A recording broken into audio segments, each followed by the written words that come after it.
Hello everyone, GM Admiral here with another episode of Modern Musings. I know I haven't been around a lot or filmed a lot of content for OverPower as of late. I've been really busy with all my new writing gigs for the RPG world, including Star Trek Adventures and the Cosmere role-playing game. So yeah, I've been writing a lot, but I had a free Saturday afternoon, and I know the hype is building towards the release of the Invincible Skybound set.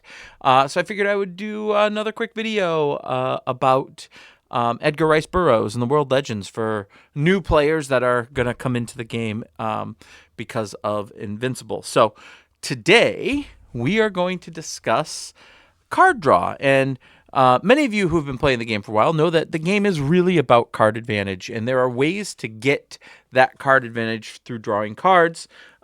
And many of the best specials in the game are considered card draw specials. So we're going to look and see who has them, what are they, how do you proc the card draw, and then you can decide if you want to add a card draw character to your decks. So let us begin with characters that just have flat out cards that allow you to draw more. So this is the Count of Monte Cristo. This is called Unlimited Resources. And it literally just says draw 3 cards, discard duplicates. It's a 1 per deck. Many people think, even in the golden age of the game, that these cards that allow you to draw 3 cards are the best. Characters like Ghost Rider and Kingpin and Mr. Fantastic used to have this ability. So it was brought into the new game with Count of Monte Cristo. Additionally, we have a Cataclysm any hero, or any character, I should say, called Lady of the Lake. And Lady of the Lake allows you to draw 3 cards as well, discard duplicates. And also Deja Torres. So Deja is a max 6 character. She has a 6 energy and a 6 combat, which sometimes is, we kind of think about staying to our 7s and 8s. But if you can get a 6 energy and a 6 combat and be able to draw 3 cards, that's pretty awesome. Headless Horseman. A lot of people forget about this. He doesn't see a lot of play. This card just flat out says draw and reveal a card. May keep duplicates.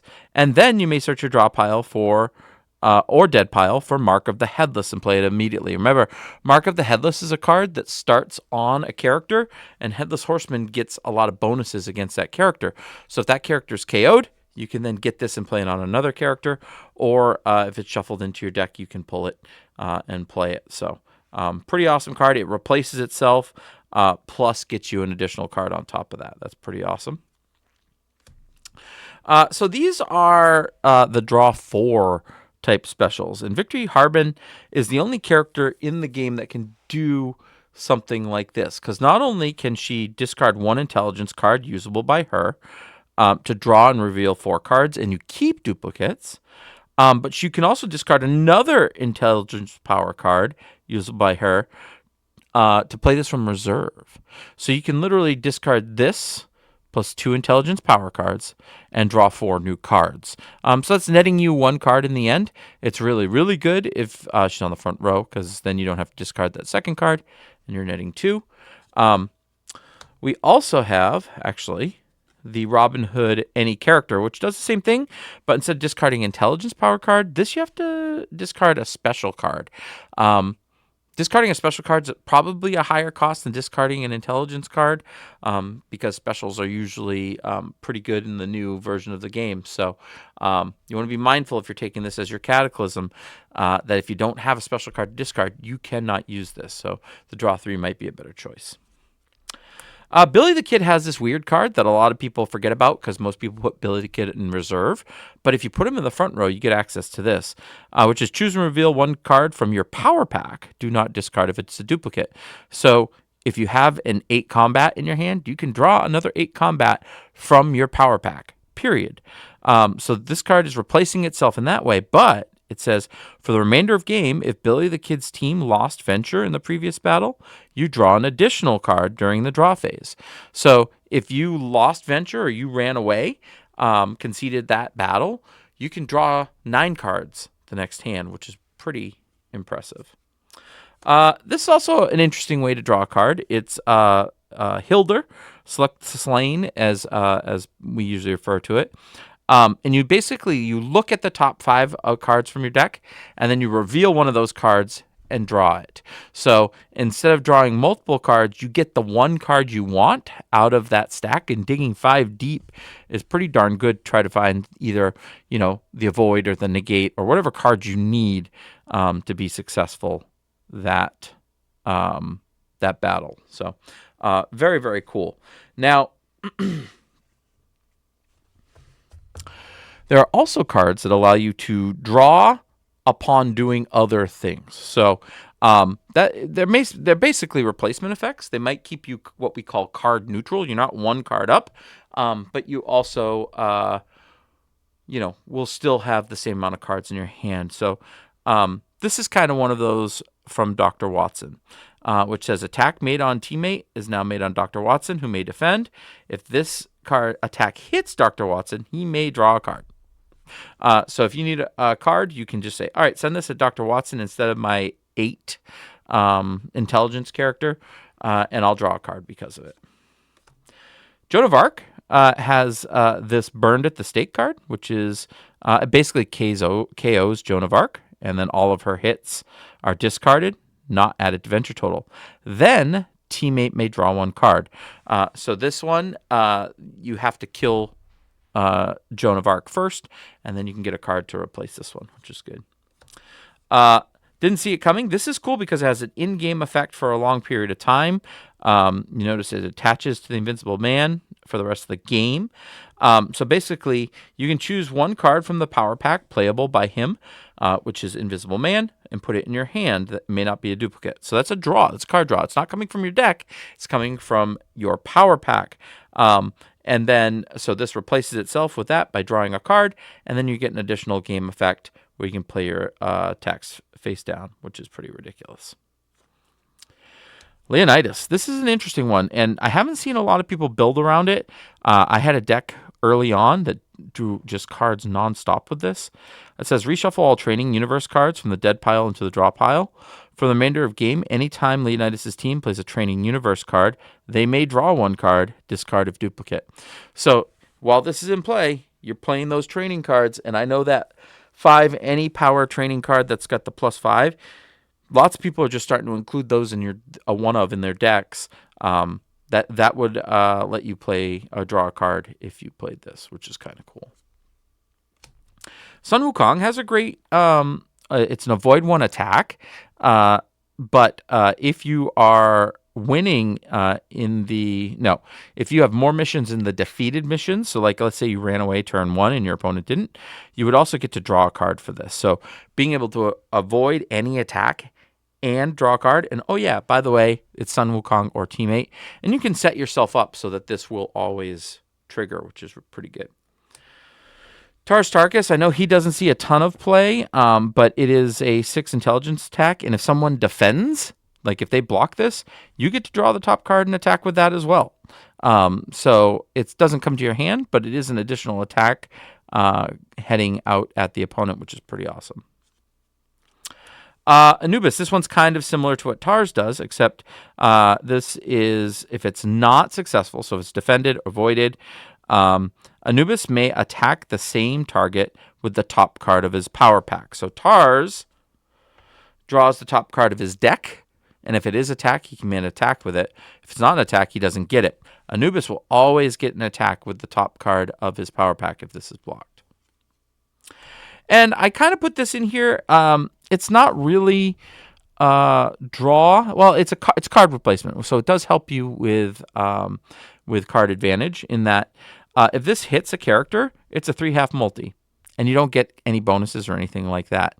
If it gets defended, you then get to go through your draw pile and find Mathematical Genius and play it immediately, which is that card that lets you keep looking at the top 6 cards of your deck.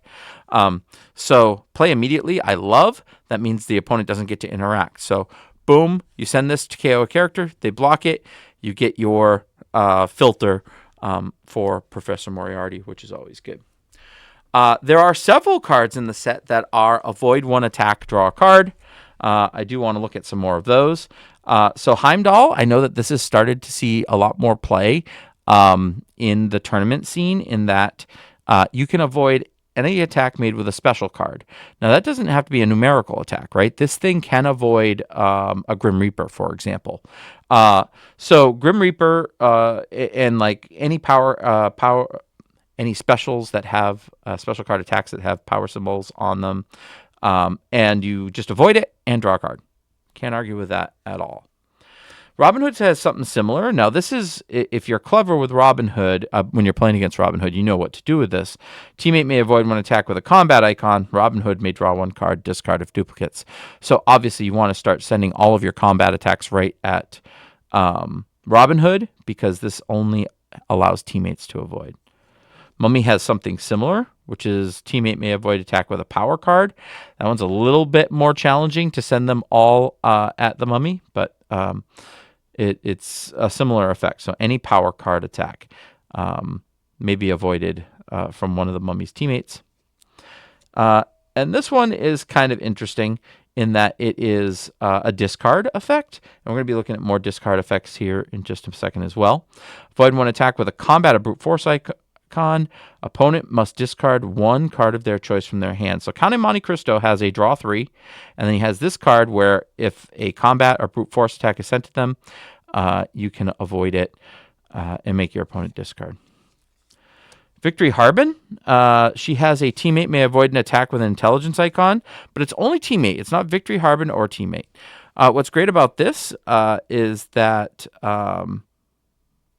this may be played from reserve. So you could have her, she is 20 points, but you could have her on the back line having your teammates avoid intelligence attacks, essentially.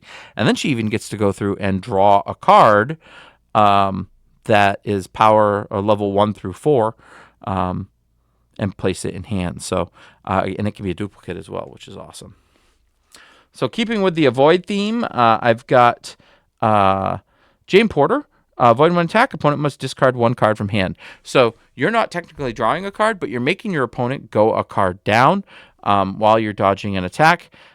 So that's similar card advantage as drawing a card. Of course, everybody fears the Reaper, right? There's been many people calling for this to be banned. It's a spectacular card. You play it as an attack. If successful, opponent must discard 4 cards of their choice with the icon of your choice. So if they can't avoid this or negate it, you can say whatever icon you want. And I learned that any power is an icon, by the way, at a tournament. So be aware of that. You can call any power with this and potentially make them discard 4 cards. So these can be placed or in hand. So we're going to look at a few other cards that get rid of multiple cards that are placed, because that is also another way to generate card advantage. So Ra has the coolest one in the game, in my opinion. Target character must remove one placed card from the game of Ra's choice. If successful, opponent must search their draw pile, dead pile, and power pack. Remove all copies of the discarded card from the game. So if someone has an 8 brute force placed, you play this. Say brute force, and they have to get rid of 2 or 3 of their brute force power cards. I've also hit 4 Zeus's Thunderbolts with this before, and that's the greatest feeling in the world. So just very, very cool special there. Robin Hood has one where it's character must discard 1 place power card, which is no big deal. There's lots of characters that have that. It's a 1-for-1. But this 1 per deck also, if this is successful, allows you to draw 2 cards from your draw pile. So not only are you getting rid of their scariest card on their side of the table, but you're also drawing 2 cards, which is spectacular. Time Traveler has something similar. Opponent must discard 1 place card from each of their frontline characters. So odds are they're going to have things placed to all of their frontline characters. So that's 3 cards discarded for 1 card played. That's kind of like you drew 2 cards. Okay, when you start talking about the card advantage. Anubis. Target character must discard all placed cards and may not attack for the remainder of battle, right? If you hit someone that has a universe card, a power card, and a special card placed, that's 3 cards that you're getting rid of for 1. Okay? Again, that's netting you 2 cards. Morgan Le Fay. This is an interesting one as well. It is a 1 per deck. it is opponent must discard one place card of Morgan Le Fay's choice. Again, we've seen it before, but she gets to draw and reveal one card, and she even gets to keep it if it's a duplicate. So if you have if you draw a second 8 energy or something like that, Morgan can keep it. So again, this will be a 1-for-1 on the board, but then you're drawing a card to replace it. So you're actually going up a card, which is pretty cool. I would be remiss if I didn't mention all of the new home bases that basically let you go fetch or get some card advantage. So Barsoom specifically says if you offensively play a non-numerical special card that increases one or more of your grids, again, you have to play it offensively, you may fetch one power card from your draw pile. So fetch means go through the draw pile, found a power card, bring it to your hand. You have to reveal it and then bring it to your hand. So that's pretty awesome. And so like you could potentially, draw 3 cards in a turn. May not be a duplicate, but yeah. So that like if each of your front row characters do something to increase their grid, there's 3 cards right there from Barsoom. Asclepion, if you play a card that successfully removes hits from permanent records, so that could be like a heal special or a negate special from your permanent record, you get to draw a card and immediately attack with it. So again, that's card advantage. You're doing one thing and then getting a bonus card to do something else. Baker Street can generate card advantage as well, not through drawing cards, but by making your opponent's discard, right? Whenever you play a special that reveals, sorts, or looks at cards from an opponent's hand or draw pile, you may choose one of those cards and discard it to the appropriate discard pile. So I look at the top 6 of your 6 cards of your deck. Let's say that we're playing that from Sherlock, right? Read the Bones. And there's something in there I don't like. Maybe it's your Freya or your Grim Reaper. I can say, nope, that's discarded, and then I'll take care of the rest of them. So, anywho, card advantage is a really big deal. This is why placing is really, really important. Having the placing slots on your home base, using your reserve character wisely with their placing slots. Don't be afraid to place on your reserve character because odds are they will be brought to the front line eventually. So, anyway, that's all I've got about card draw and card advantage. Did I miss any cards? I may have. And if I did, just mention it down in the comments.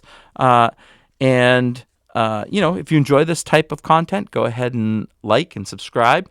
And down below in the comments below, tell me what other types of insight videos you'd like to see.